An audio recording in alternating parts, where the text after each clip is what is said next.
اور یہ کچھ مشکل کام نہیں. اللہ اکبر کبیرہ. مطلب کیا اس کی سازشیں چل رہی ہیں. جس طرح فریقین آپس میں لڑ پڑے تو ہمارے لیے کوئی خطرہ باقی نہ رہے گا. آگے پھر کچھ کہیں گے سر اس پیچھے کو، یا پھر بس جنگی جمل پڑھوں میں جی آگے؟ جی وہی مطلب میں کہہ رہا ہوں کہ وہ جی ہائی جیک ہو گیا. اچھا اب آگے جگہ جمل ہے. جمل جو ہے وہ اچھا عربی جی زبان میں جنگی اونٹ کو کہتے ہیں. جمل صحیح. اچھا ان کو ہاں کہتے ہیں جمل. ہاں ان کو تو کوئی اور باقی نام بھی، لیکن اور نام بھی تو ہے، اس پہ کچھ اور بھی نام ہے نا ان کے. یہ اونٹ کے اور نام ہے، لیکن اس جنگ کا جو نام ہے جنگ جمل ہے. یہ پہلی جنگ ہے جو مسلمانوں کے دونوں طرف مسلمان ہیں. تو صحیح ٹھیک. یہ بھی اس جنگ کی، اب دیکھیں کہ حضرت علی جو ہیں وہ بصرہ جا رہے ہیں کیا کرنے کے لیے، صلح کرنے کے لیے. لیکن اس جنگ کی نوبت کیسے آ گئی اور کیسے کئی ہزار مسلمان دونوں طرف سے شہید ہوئے، اور کس طرح عائشہ بچیں اس کے اندر شہید ہوتے ہوتے. اور طلحہ زبیر بڑے بڑے صحابہ جو ہے نا اس جنگ میں شہید ہو گئے. سارے کا سارا عبداللہ بن سبا کی جو پارٹی تھی اس کی سازش کی وجہ سے چلیں پڑی. سازش کی وجہ سے. بالکل بالکل ٹھیک ہے. صبح اٹھ کر حضرت علی رضی اللہ عنہ نے کوچ کا حکم دیا. بلوائیوں کا لشکر جو مدینہ سے آپ کے ساتھ تھا شریک لشکر رہا. ان کا ایک حصہ الگ ہو کر لشکر کے قریب قریب رہا اور ایک حصہ لشکر میں ملا جلا رہا. راستے میں بکر بن وائل اور عبد القیس وغیرہ قبائل بھی لشکر علی میں شریک ہو گئے. بصرہ کے قریب پہنچ کر مقام قصر عبید اللہ کے میدان میں حضرت علی خیمہ زن ہوئے. ادھر سے حضرت ام المومنین اور حضرت طلحہ اور زبیر بھی مع لشکر آ کر اسی میدان میں فروکش ہوئے. 3 روز تک دونوں لشکر ایک دوسرے کے مقابل خاموش پڑے رہے. اسی عرصے میں حضرت زبیر کے بعض ہمراہیوں نے کہا کہ ہم کو لڑائی شروع کر دینی چاہیے. حضرت زبیر نے کہا کہ قعقاع بن عمر کی معرفت مصالحت کی گفتگو ہو رہی ہے، ہم کو اس کے نتیجے کا انتظار کرنا چاہیے. صلح کی گفتگو کے دوران میں حملہ آوری کرنا کسی طرح جائز نہیں ہے. حضرت علی کی خدمت میں بھی ان کے بعض لشکریوں نے جنگ کے شروع کرنے کا تقاضا کیا تو انہوں نے بھی یہی جواب دیا. ایک روز ایک شخص نے حضرت علی سے استفسار کیا کہ آپ بصرہ کی طرف کیوں تشریف لائے؟ آپ نے جواباً فرمایا کہ فتنہ فروغ کرنے اور مسلمانوں کے درمیان مصالحت پیدا کرنے کے لیے. اس نے کہا اگر بصرہ والے آپ کا کہا مانے اور آپ کے مد مقابل لوگ صلح و آشتی کی طرف متوجہ نہ ہو تو پھر آپ کیا کریں گے؟ حضرت علی رضی اللہ عنہ نے فرمایا کہ ہم ان کو ان کے حال پر چھوڑ دیں گے. اس شخص نے کہا کہ آپ تو ان کو چھوڑ دیں گے، لیکن اگر انہوں نے آپ کو نہ چھوڑا پھر آپ کیا کریں گے؟ حضرت علی نے فرمایا اس حالت میں ہم مدافعت کریں گے. اتنے میں ایک شخص بول اٹھا کہ طلحہ اور زبیر وغیرہ کہتے ہیں کہ ہم نے اللہ کے تعالیٰ کی رضامندی حاصل کرنے کے لیے خروج کیا ہے. کیا آپ کے نزدیک ان کے پاس بھی کوئی دلیل خون عثمان کا بدلہ لینے کی ہے؟ حضرت علی رضی اللہ عنہ نے فرمایا ہاں ان کے پاس بھی دلیل ہے. پھر اس نے دریافت کیا کہ آپ کے پاس بھی کوئی دلیل اس بات کی ہے کہ آپ نے اس خون کا معاوضہ لینے میں تاخیر کی؟ حضرت علی نے فرمایا ہاں، جب کوئی امر مشتبہ ہو جائے اور حقیقت کا دریافت کرنا دشوار ہو تو فیصلہ احتیاط سے کرنا چاہیے، جلدی کرنا کسی طرح مناسب نہیں. پھر اسی شخص نے کہا کہ اگر کل مقابلہ ہوگا اور لڑائی شروع ہوگی تو ہمارا اور ان کا کیا حال ہوگا؟ حضرت علی نے فرمایا ہمارے اور ان کے درمیان ہمارے اور ان کے یعنی دونوں طرف کے مقتولین جنت میں ہوں گے. اللہ اکبر کبیرہ. اچھا یہ سر بڑی اہم بات ہے کہ دونوں طرف کے مقتولین، اچھا دونوں کا کیونکہ مقصد یعنی ایک طرح کا نیکی ہے یا جی ان جی کی سوچ میں کوئی نیگیٹو وہ چیز نہیں ہے نا، نقصان پہنچانا نہیں ایک دوسرے کو کسی بھی لحاظ سے. جی ٹھیک ہے. اس کے بعد حضرت علی نے حکم بن سلام اور مالک بن حبیب کو حضرت طلحہ اور حضرت زبیر کے پاس پیغام دے کر بھیجا کہ اگر آپ حضرات اس قرار پر جس کی حضرت قعقاع بن عمر نے اطلاع دی ہے قائم ہیں تو لڑائی سے رکے رہیں جب تک کوئی بات طے نہ ہو جائے. حضرت طلحہ اور زبیر نے کہلا بھیجا کہ آپ مطمئن رہیں، ہم اپنے اقرار پر قائم ہیں. اس کے بعد حضرت زبیر اور حضرت طلحہ صف لشکر سے نکل کر دونوں لشکروں کے درمیان میدان میں آئے. ان دونوں کو میدان میں دیکھ کر ادھر سے حضرت علی رضی اللہ عنہ بھی اپنے لشکر سے نکلے اور اس قدر قریب پہنچ گئے کہ گھوڑوں کے منہ آپس میں مل گئے. حضرت علی نے اول حضرت طلحہ سے مخاطب ہو کر کہا کہ تم نے میرے خلاف اور میری دشمنی کے لیے یہ لشکر فراہم کیا ہے اور میرے مقابلے پر آئے، کیا عند اللہ تم کو کوئی عذر پیش کر سکتے ہو اور اپنے اس کام کو جائز ثابت کر سکتے ہو؟ کیا میں تمہارا دینی بھائی نہیں ہوں؟ کیا تم پر میرا اور مجھ پر تمہارا خون حرام نہیں ہے؟ حضرت طلحہ نے جواب دیا کیا تم نے عثمان رضی اللہ عنہ کے قتل میں قتل میں سازش نہیں کی۔ حضرت علی نے فرمایا اللہ تعالیٰ دانا و بینا ہے اور وہ قاتلین عثمان پر لعنت بھیجے گا۔ اے طلحہ کیا تم نے میری بیعت نہیں کی تھی؟ حضرت طلحہ نے جواب دیا ہاں میں نے آپ کی بیعت کی تھی، لیکن میری گردن پر تلوار تھی، یعنی میں نے مجبوراً بیعت کی تھی، اور وہ قاتلین عثمان سے قصاص لینے کے ساتھ مشروط تھی۔ اس کے بعد حضرت علی زبیر رضی اللہ عنہ کی طرف روانہ ہوئے اور کہا کہ کیا تم کو وہ دن یاد ہے جب حضور صلی اللہ علیہ وآلہ وسلم نے تم سے فرمایا تھا کہ تم ایک شخص سے لڑو گے اور تم اس پر ظلم کرنے والے ہوگے؟ یہ سن کر حضرت زبیر نے فرمایا ہاں مجھ کو یاد آ گیا، لیکن آپ نے میری روانگی سے پہلے مجھ کو یہ بات یاد نہ دلائی، ورنہ میں مدینہ سے روانہ نہ ہوتا، اور اب واللہ میں تم سے ہرگز نہ لڑوں گا۔ اس گفتگو کے بعد ایک دوسرے سے جدا ہو کر اپنے اپنے لشکر کی طرف واپس آ کر حضرت ام المومنین کی خدمت میں حاضر ہوئے اور کہا کہ آج مجھ کو علی نے ایک ایسی بات یاد دلائی کہ میں ان سے کسی حالت میں لڑنا پسند نہ کروں گا، میرا ارادہ ہے کہ میں سب کو چھوڑ کر واپس چلا جاؤں۔ حضرت ام المومنین بھی پہلے ہی سے اس قسم کا خیال رکھتی تھی، کیونکہ ان کا چشمہ خواب پر حضور صلی اللہ علیہ وآلہ وسلم کی پیش گوئی یاد آ چکی تھی، مگر ام المومنین نے حضرت زبیر کی بات کا ابھی جواب نہیں دیا تھا۔ حضرت عبداللہ بن زبیر اپنے باپ حضرت زبیر سے کہنے لگے آپ نے جب دونوں فریق میدان میں جمع کر دیے اور ایک دوسرے کی عداوت پر ابھار دیا تو اب چھوڑ کر جانے کا قصد فرماتے ہیں۔ مجھ کو یہ معلوم ہوتا ہے کہ حضرت علی کے لشکر کو دیکھ کر ڈر گئے اور آپ کے اندر بزدلی پیدا ہو گئی ہے۔ یہ سن کر حضرت زبیر اسی وقت اٹھے اور تنہا ہتھیار لگا کر حضرت علی کے لشکر کی طرف گئے اور ان کی فوج کے اندر داخل ہو کر کہا اور ہر طرف پھر کر واپس آئے۔ حضرت علی نے ان کو آتے دیکھ کر پہلے ہی آدمیوں کو حکم دے دیا تھا کہ خبردار کوئی شخص ان سے معترض نہ ہو اور ان کا مقابلہ نہ کرے۔ چنانچہ کسی نے ان کی شان میں کوئی گستاخی نہیں کی۔ حضرت زبیر واپس جا کر اپنے بیٹے سے کہا میں اگر ڈرتا تو تنہا علی کے لشکر میں اس طرح نہ جاتا، بات صرف یہ ہے کہ میں نے علی کے سامنے قسم کھا لی ہے کہ تمہارا مقابلہ نہ کروں گا اور نہ تم سے لڑوں گا۔ حضرت عبداللہ بن زبیر نے کہا آپ قسم کا کفارہ دیتے ہیں اور اپنے غلام کو آزاد کر دیں۔ حضرت زبیر نے کہا میں نے علی کے لشکر میں عمار کو دیکھا ہے اور حضور صلی اللہ علیہ وآلہ وسلم نے فرمایا ہے کہ عمار رضی اللہ عنہ کو ایک باغی گروہ قتل کرے گا۔ غرض جنگ و پیکار کے خیالات اور ارادے طرفین کے سرداروں نے بتدریج اپنے دلوں سے نکال ڈالے اور نتیجہ یہ ہوا کہ حضرت علی کی طرف سے حضرت عبداللہ بن عباس حضرت زبیر و طلحہ کی خدمت میں آئے اور صلح کے تمام شرائط تیسرے دن شام کے وقت طے اور مکمل ہو گئے، اور یہ بات قرار پائی کہ کل صبح صلح نامہ لکھا جائے گا اور اس پر فریقین کے دستخط ہو جائیں گے۔ دونوں لشکروں کو ایک دوسرے کے سامنے پڑے ہوئے 3 دن گزر چکے تھے۔ اس 3 دن کے عرصے میں عبداللہ بن سبا کی جماعت اور بلوائیوں کے گروہ کو جو حضرت علی کے لشکر کے متصل پڑے ہوئے تھے کوئی موقع اپنی شرارت آمیز ارادوں کے پورا کرنے کا نہ ملا۔ اب جب کہ ان کو یہ معلوم ہوا کہ صبح کو صلح نامہ لکھا جائے گا تو بہت فکر مند ہوئے اور رات بھر مشورے کرتے رہے۔ آخر سپیدہ سحر کے نمودار ہونے کے قریب انہوں نے حضرت طلحہ اور زبیر کے لشکر یعنی اہل جمل پر حملہ کر دیا۔ اللہ اکبر۔ جس حصہ فوج پر یہ حملہ ہوا اس نے بھی مدافعت میں ہتھیاروں کا استعمال شروع کیا۔ جب ایک طرف لڑائی شروع ہوئی تو فوراً ہر طرف طرفین کی فوجیں لڑائی میں مستعد ہو کر ایک دوسرے پر حملہ آور ہو گئیں۔ لڑائی کا یہ شور سن کر حضرت طلحہ اور حضرت زبیر اپنے اپنے خیموں سے نکل آئے اور شور و غل کا سبب دریافت کیا تو معلوم ہوا کہ حضرت علی کی فوج نے اچانک حملہ کر دیا۔ حضرت طلحہ اور زبیر فرمانے لگے افسوس حضرت علی بغیر کشت و خون کے باز نہ آئیں گے۔ ادھر شور و غل کی آواز سن کر حضرت علی اپنے خیمے سے نکلے اور شور و غل کی وجہ پوچھی تو وہاں پہلے ہی عبداللہ بن سبا نے اپنے چند آدمیوں کو لگا رکھا تھا۔ انہوں نے فوراً جواب دیا کہ طلحہ اور زبیر نے ہمارے لشکر پر اچانک بے خبری میں حملہ کر دیا اور مجبوراً ہمارے آدمی بھی مدافعانہ لڑائی پر آمادہ ہو گئے۔ حضرت علی نے فرمایا افسوس طلحہ اور زبیر بغیر خونریزی کے باز نہ آئیں گے۔ یہ فرما کر اپنے فوجوں کے حصوں کو احکام بھیجنے اور دشمن کا مقابلہ کرنے پر آمادہ کرنے لگے۔ غرض بڑے زور و شور سے لڑائی شروع ہوئی۔ فریقین کے سپہ سالاروں میں سے ہر ایک نے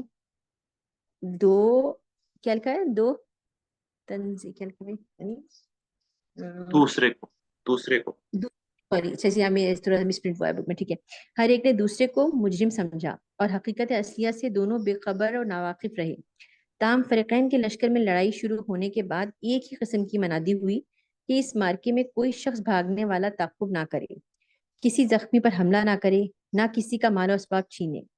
یہ منادی طلحہ و زبیر کی جانب سے بھی ہوئی اور حضرت علی کی طرف سے بھی، جو دلیل اس امر کی ہے کہ دلوں میں ایک دوسرے کی عداوت و دشمنی موجود نہ تھی، اللہ اکبر، بلکہ دونوں فریق اس لڑائی کو بہت ہی گراں اور ناگوار محسوس کر رہے تھے، مجبوراً میدان جنگ میں اپنی بہادری کے جوہر دکھانے شروع کر دیے، اور ان سبائی اور بلبائی جماعت کے سرداروں نے حضرت علی رضی اللہ عنہ کے ارد گرد رہ کر اپنی جاں فروشی اور جاں فشانی کے نظارے ان کو دکھائے۔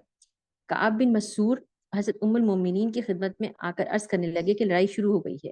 مناسب یہاں یہ یہ جو معلوم ہوتا ہے کہ یہ جو ہے یہ کعب بن مسور، مسور، اوکے مسور، ٹھیک ہے، مسور حضرت ام المومنین کی خدمت میں آ کر عرض کرنے لگے کہ لڑائی شروع ہو گئی ہے۔ مناسب یہ معلوم ہوتا ہے کہ آپ اونٹ پر سوار ہو جائیں اور میدان قتال کی طرف چلیں۔ ممکن ہے کہ آپ کی سواری دیکھ کر لوگ قتال سے رک جائیں اور صلح کی کوئی صورت پیدا ہو جائے۔ یہ سن کر حضرت ام المومنین نے آمادگی ظاہر کی اور فوراً اونٹ پر سوار ہو کر گئیں۔ آپ کے ہودج پر لوگوں نے احتیاط کی غرض سے زرہیں پھیلا دیں اور اونٹ کو ایسے موقع پر لا کھڑا کیا جہاں سے لڑائی کا ہنگامہ خوب نظر آتا تھا، مگر توقع کے خلاف بجائے اس کے کہ لڑائی کم ہوتی اور رکتی، اس اونٹ یعنی حضرت ام المومنین کی سواری کو دیکھ کر لڑائی میں اور بھی زیادہ اشتعال اور اشتداد پیدا ہو گیا۔ ہاں لڑنے یہ والوں جو اوپر لفظ ہے نا، آپ کی ہودج پر، وہ اونٹ کے جی اوپر وہ جو ایک رکھتے ہیں نا، کیا کہتے ہیں وہ ایک چھوٹا سا جو باکس ٹائپ کا بنا ہوتا ہے جو کورڈ ہوتا ہے نا، اس کو کہہ رہے ہیں نا؟ خواتین کے لیے، کیونکہ خواتین پردے جی میں ہوتی ہیں تو ان کے لیے ایک جی جی لکڑی کا باکس رکھا جاتا ہے جس کے اندر وہ ہوتی ہے، اس کو ہودج بولتے صحیح، رائٹ۔ ہیں۔ لڑنے والوں نے یہ سمجھا کہ حضرت ام المومنین بحیثیت سپہ سالار میدان جنگ میں تشریف لائی ہیں اور ہم کو زیادہ بہادری کے ساتھ لڑنے کی ترغیب دے رہی ہیں۔ ادھر سے حضرت علی کے اہل جمل کی شدت و چیرہ دستی دیکھ کر خود مسلح ہو کر حملہ آور ہونا اور اپنی فوج کو ترغیب جنگ دینا ضروری سمجھا۔ لڑائی کو شروع ہوئے تھوڑی ہی دیر گزری تھی کہ حضرت طلحہ کے پاؤں میں ایک تیر لگا اور تمام موزہ خون سے بھر گیا۔ اس تیر کا زخم نہایت اذیت رسا تھا اور خون کسی طرح نہ رکتا تھا۔ حضرت طلحہ کی یہ حالت دیکھ کر حضرت قعقاع بن عمر نے دیکھی، جو حضرت علی کے لشکر میں شامل تھے، فرمایا کہ اے ابو محمد، آپ کا زخم بہت خطرناک ہے اور آپ فوراً بصرہ میں تشریف لے جائیں۔ چنانچہ حضرت طلحہ بصرہ کی طرف متوجہ ہوئے۔ بصرہ میں داخل ہوتے ہی وہ زخم کے صدمے سے بے ہوش ہو گئے اور وہاں پہنچنے کے بعد ہی انتقال کر گئے اور وہیں مدفون ہوئے۔ مروان بن حکم اس لڑائی میں حضرت طلحہ اور زبیر کے لشکر میں شامل تھا۔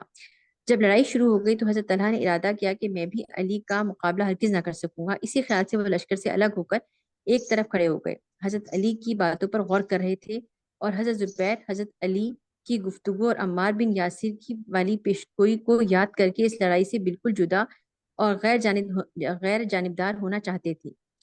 اس حالت میں مروان بن حکم نے ان کو دیکھا اور سمجھ گیا کہ یہ لڑائی میں کوئی حصہ لینا نہیں چاہتے اور صاف بچ کر نکل جانا چاہتے ہیں۔ چنانچہ اس نے اپنے غلام کو اشارہ کیا، اس نے مروان کے چہرے پر چادر ڈال دی۔ مروان نے چادر سے اپنا منہ چھپا کر کوئی شناخت نہ کرے ایک زہر آلود تیر کمان میں جوڑ کر حضرت طلحہ کو نشانہ بنایا۔ اللہ اکبر! یہ تیر حضرت طلحہ کے پاؤں کو زخمی کر کے گھوڑے کے پیٹ میں لگا اور گھوڑا حضرت طلحہ کو لیے ہوئے گرا۔ حضرت طلحہ نے اٹھ کر حضرت علی رضی اللہ عنہ کے غلام کو، جو اتفاقاً اس طرف سے سامنے آ گیا، بلایا اور اس کے ہاتھ پر حضرت قعقاع کے ہاتھ پر یا حضرت قعقاع کے ہاتھ پر جو وہاں آ گئے تھے نیابتاً حضرت علی کی بیعت کی اور تجدید بیعت کے بعد بصرہ میں آ کر انتقال فرمایا۔ حضرت علی کو جب معلوم ہوا تو انہوں نے حضرت طلحہ کے لیے دعا کیا اور ان کی بہت تعریف فرماتے اور افسوس کرتے رہتے۔ حضرت زبیر کی صلح پسندی۔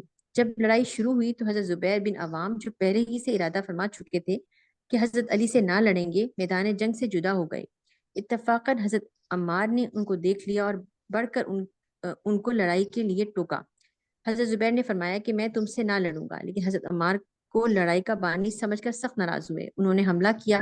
حضرت زبیر ان کے ہر ایک وار کو روکتے اور اپنے آپ کو بچاتے رہے اور خود ان پر حملہ نہیں کیا، یہاں تک کہ حضرت عمار تھک کر رہ گئے اور حضرت زبیر وہاں سے نکل کر چل دیے۔ اہل بصرہ سے احنف بن قیس اپنے قبیلے کی ایک بڑی جمعیت لیے دونوں لشکروں سے الگ بالکل غیر جانبدار حالت میں ایک طرف خیمہ زن تھے۔ انہوں نے پہلے ہی سے دونوں طرف کے سرداروں کو مطلع کر دیا تھا کہ ہم دونوں میں سے کسی ایک کی حمایت یا مخالفت نہ کریں گے۔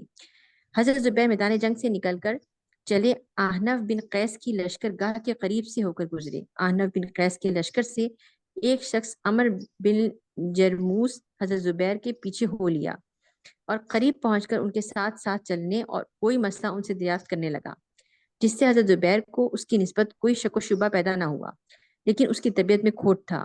وہ ارادہ فاسد سے ان کے ہمراہ ہوا تھا۔ وادی سبا میں پہنچ کر نماز کا سبا میں پہنچ کر نماز کا وقت آیا تو حضرت زبیر نماز پڑھنے کھڑے ہوئے۔ بحالت نماز جبکہ سجدے میں تھے، عمر بن جرموز نے ان پر وار کیا۔ وہاں سے وہ سیدھا حضرت علی کی خدمت میں حاضر ہوا۔ اول کسی شخص نے حضرت علی کی خدمت میں عرض کیا کہ زبیر بن عوام کا قاتل آپ کی خدمت میں حاضر ہونے کی اجازت طلب کرتا ہے۔ آپ نے فرمایا کہ اس کو اجازت دے دو، مگر ساتھ ہی اس کو جہنم کی بشارت بھی دے دو۔ جب وہ سامنے آیا تو آپ نے اس کے ساتھ حضرت زبیر کی تلوار دیکھی تو آپ کے آنسو نکل پڑے اور کہا کہ اے ظالم، یہ وہ تلوار ہے جس نے عرصہ دراز تک رسول اللہ صلی اللہ علیہ وآلہ وسلم کی حفاظت کی ہے۔ عمر بن جرموز پر ان الفاظ کا کچھ ایسا اثر ہوا کہ وہ حضرت علی کی شان میں ان کے سامنے ہی چند گستاخانہ الفاظ کہہ کر اور تلوار خود ہی اپنے پیٹ میں جھونک کر مر گیا، اور اس طرح وہ واصل با جہنم ہو گیا۔ حضرت طلحہ رضی اللہ عنہ کی علیحدگی۔ لڑائی کے شروع ہی میں حضرت طلحہ اور حضرت زبیر میدان جنگ سے جدا ہو گئے۔ قبائل کے افسر اور چھوٹے چھوٹے سردار اپنی اپنی جمعیتوں کو لیے ہوئے حضرت عائشہ رضی اللہ عنہا کی جانب سے مقابلے پر ڈٹے ہوئے تھے۔ حضرت عائشہ خود اس کوشش میں مصروف تھیں کہ کسی طرح لڑائی رکے اور صلح کی صورت پیدا ہو، لہذا اس طرف یعنی اہل جمل کی طرف فوج کو لڑانے والا کوئی ایک سردار نہ تھا۔ لڑنے والوں کو یہ بھی معلوم نہ تھا کہ ہم لڑائی میں جو کوشش کر رہے ہیں یہ حضرت ام المومنین کا منشاء اصلی ہے یا نہیں۔ حضرت ام المومنین اور ان کا تمام لشکر حضرت علی کی نسبت یہ خیال کرتے تھے کہ انہوں نے صلح کی گفتگو کر کے ہم کو دھوکہ دینا چاہا اور پھر ظالمانہ طور پر اچانک ہم پر حملہ کر دیا۔ اس حالت میں وہ اپنے لشکر کو لڑنے اور مدافعت کرنے سے روک بھی نہیں سکتی تھیں۔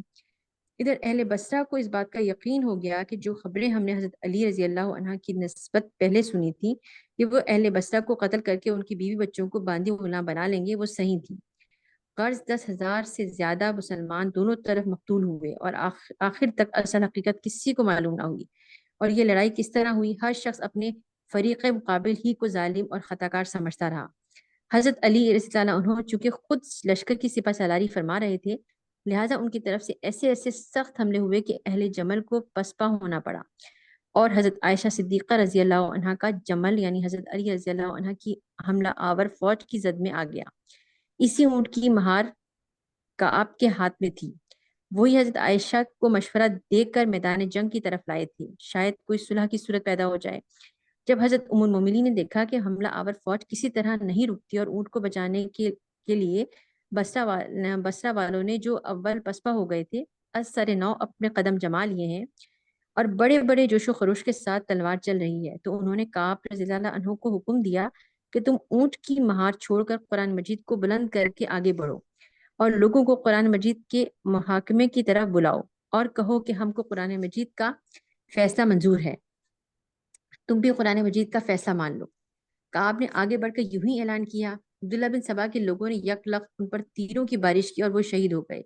اس کے بعد اہل بصرہ میں اور بھی جوش ہوا اور حضرت عائشہ کے اونٹ کے ارد گرد لاشوں کے انبار لگ گئے۔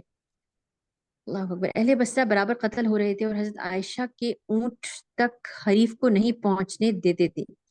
حضرت علی رضی اللہ عنہ نے اس کیفیت کو دیکھ کر فوراً سمجھ لیا کہ جب تک یہ ناقہ میدان جنگ میں نظر آتا رہے گا لڑائی کی شعلے کبھی فرو نہ ہوں گے۔ حضرت عائشہ کا اونٹ لڑائی اور کشت و خون کا مرکز بنا ہوا تھا۔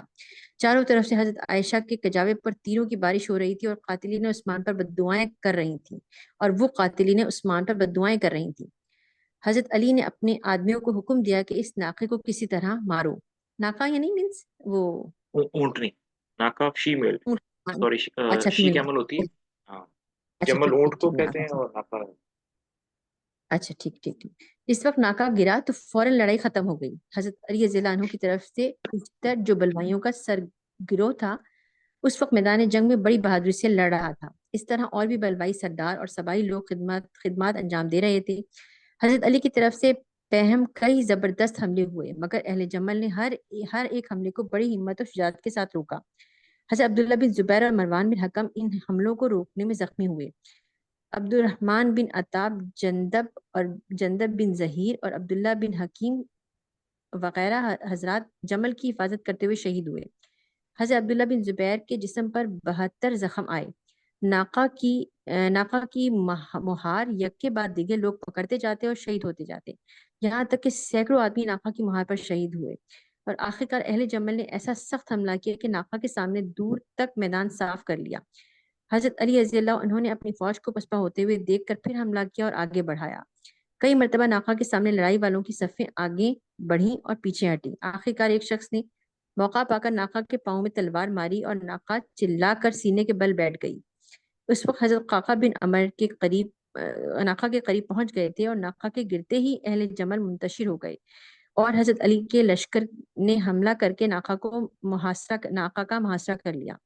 حضرت علی نے محمد بن ابو بکر کو، جو ان کے ساتھ تھے، حکم دیا کہ جا کر اپنی بہن کی حفاظت کرو اور ان کو کسی قسم کی تکلیف نہ پہنچنے پائے۔ قعقاع بن عمر، محمد بن ابی بکر، عمار بن یاسر نے کجاوے کی رسیاں کاٹ کر کجاوے کو اٹھا کر لاشوں کے درمیان سے الگ لے جا کر رکھا اور پردے کے لیے اس پر چادریں تان دی۔ حضرت علی خود تشریف لائے اور قریب پہنچ کر سلام علیکہ کے بعد کہا، اماں جان، آپ کا مزاج بخیر ہے؟ حضرت عائشہ رضی اللہ عنہا سے فرمایا، اللہ تعالیٰ آپ کی ہر ایک غلطی کو معاف کرے۔ حضرت عائشہ رضی اللہ عنہ نے فرمایا، اللہ تمہاری بھی ہر ایک غلطی کو معاف کرے۔ اس کے بعد سرداران لشکر یک کے بعد دیگر حضرت ام المومنین کے سلام کو حاضر ہوئے۔ حضرت قعقاع سے حضرت عائشہ رضی اللہ عنہ نے فرمایا کہ کاش میں آج کے واقعے سے 20 برس پہلے مر جاتی۔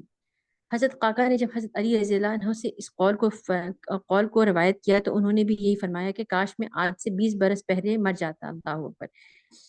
اس جنگ کا نام جنگ جمل اس لیے مشہور ہوا کہ حضرت عائشہ رضی اللہ عنہا جس جمل پر سوار تھی وہی جمل لڑائی کا مرکز بن گیا تھا۔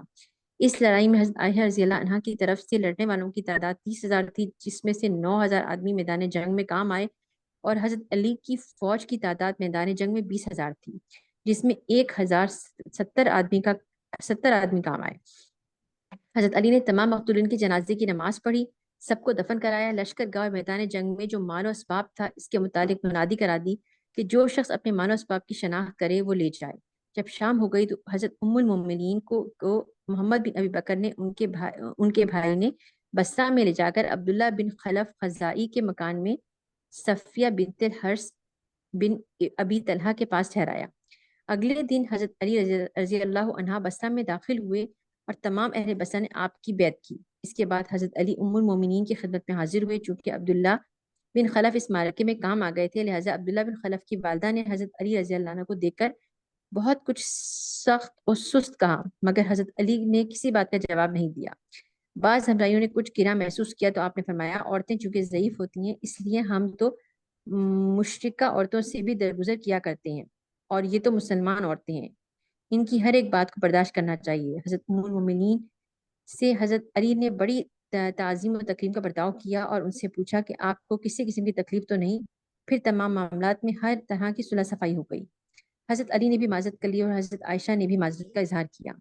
حضرت عبداللہ بن عباس کو حضرت علی رضی اللہ عنہ نے بصرہ کا حاکم اور گورنر مقرر فرما دیا۔ محمد بن ابی بکر کو حکم دیا کہ سامان سفر کی تیاری کریں، چنانچہ یکم ماہ رجب سن 36 ہجری کو ہر قسم کی سامان سفر درست کر کے حضرت علی رضی اللہ عنہ نے حضرت ام المومنین حضرت عائشہ صدیقہ رضی اللہ عنہ کو رؤوس بصرہ کی 40 عورتوں اور محمد بن ابی بکر کے ہمراہ بصرہ سے روانہ کیا۔ کئی کوس تک خود بطریق مشائیت ہمراہ آئے اور دوسری منزل تک حضرت حسن بن علی پہنچانے آئے۔ ام المومنین رضی اللہ عنہ اول مکہ مکرمہ گئیں اور ماہ ذی الحج تک مکہ میں رہیں۔ ایام حج ادا کر کے سن 37 ہجری میں مدینہ منورہ تشریف لے گئیں۔ جنگ جمل میں بہت سے بنو امیہ بھی شریک تھے اور اہل جمل کی طرف سے لڑے تھے، اور لڑائی کے بعد مروان بن حکم، عتبہ بن ابو سفیان، عبد الرحمن اور یحییٰ برادران مروان وغیرہ اور تمام بنو امیہ بصرہ سے شام کی طرف چل دیے اور حضرت امیر معاویہ رضی اللہ عنہ کے پاس دمشق میں پہنچی۔ حضرت عبداللہ بن زبیر رضی اللہ عنہ جو معرکہ جمل میں زخمی ہو گئے تھے، بصرہ میں ایک شخص ازدی کے یہاں پناہ گزین ہوئے تھے۔ حضرت عائشہ نے اپنے بھائی محمد بن ابو بکر کو بھیج کر انہیں بلوایا اور اپنے ہمراہ مکہ کو لے کر روانہ ہوئی۔ فرقہ سبائیہ کی ایک اور شرارت۔ چلے جی یہاں تک کافی چلیں ٹھیک ہے، جزاک اللہ۔